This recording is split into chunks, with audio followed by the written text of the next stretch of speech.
Easy steno YouTube channel पर आप सभी का स्वागत है। डिक्टेशन 5 सेकंड बाद स्टार्ट होगी। Ready start. भारत को बड़ी अर्थव्यवस्था वाले देशों के समूह G20 की आधिकारिक रूप से अध्यक्षता मिलना एक महत्वपूर्ण अवसर है।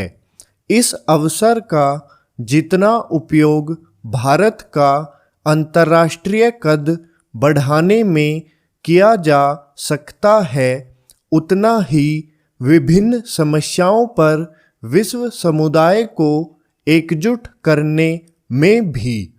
प्रधानमंत्री ने G20 के आगामी सम्मेलन को वसुधैव कुटुंबकम की भावना के तहत आयोजित करने का संदेश देकर यह स्पष्ट कर दिया है कि उनका लक्ष्य दुनिया को दिशा देना और उन समस्याओं का समाधान एकजुट होकर खोजना है जिनका विश्व समुदाय सामना कर रहा है।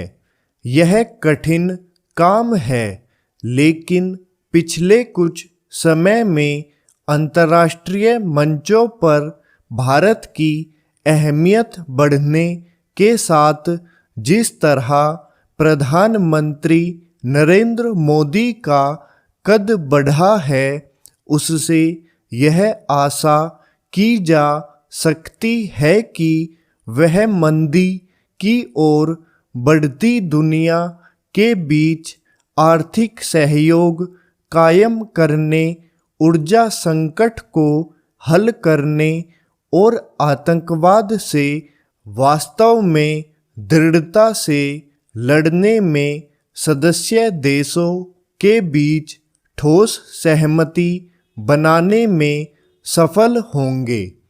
इसकी उम्मीद इसलिए की जाती है क्योंकि भारत ने अपनी स्वतंत्र और दृढ़ विदेश नीति से विश्व के सभी प्रमुख देशों को प्रभावित किया है।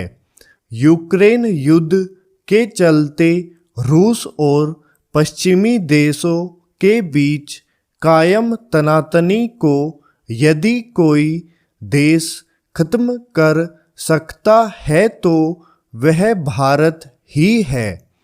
उचित यह होगा कि भारत इसके लिए प्रयत्न करे कि G20 सम्मेलन तक यूक्रेन युद्ध थम जाए।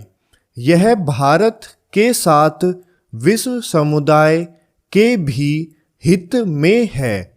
इससे G20 सम्मेलन की भी महत्ता बढ़ जाएगी और भारत की भी।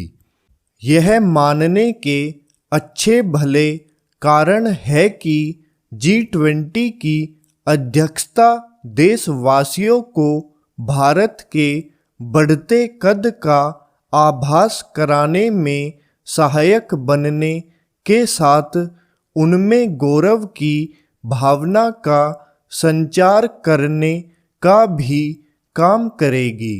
शायद इसीलिए देश के 50 से अधिक शहरों में 200 से अधिक कार्यक्रम आयोजित करने की रूपरेखा बनाई गई है। ये कार्यक्रम भारत की अंतर्राष्ट्रीय छवि और बेहतर बनाने के साथ देश के लोगों को यह संदेश देने का काम भी करेंगे कि भारत महाशक्ति बनने की राह पर है। निसंदेह इस लक्ष्य की प्राप्ति तब और आसान होगी जब देशवासी इसके प्रति आश्वस्त होंगे कि नए भारत का निर्माण हो रहा है।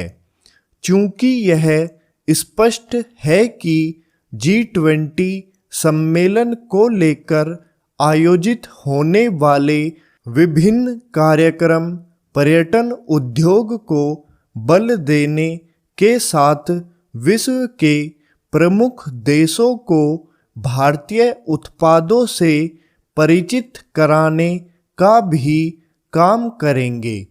इसलिए इस सम्मेलन के कुछ लाभों की गिनती अभी से की जा सकती है। G20 की मेजबानी देश के लिए एक ऐसी उपलब्धि है जिसे विपक्षी दलों को भी दलगत राजनीति से ऊपर उठकर देखना चाहिए।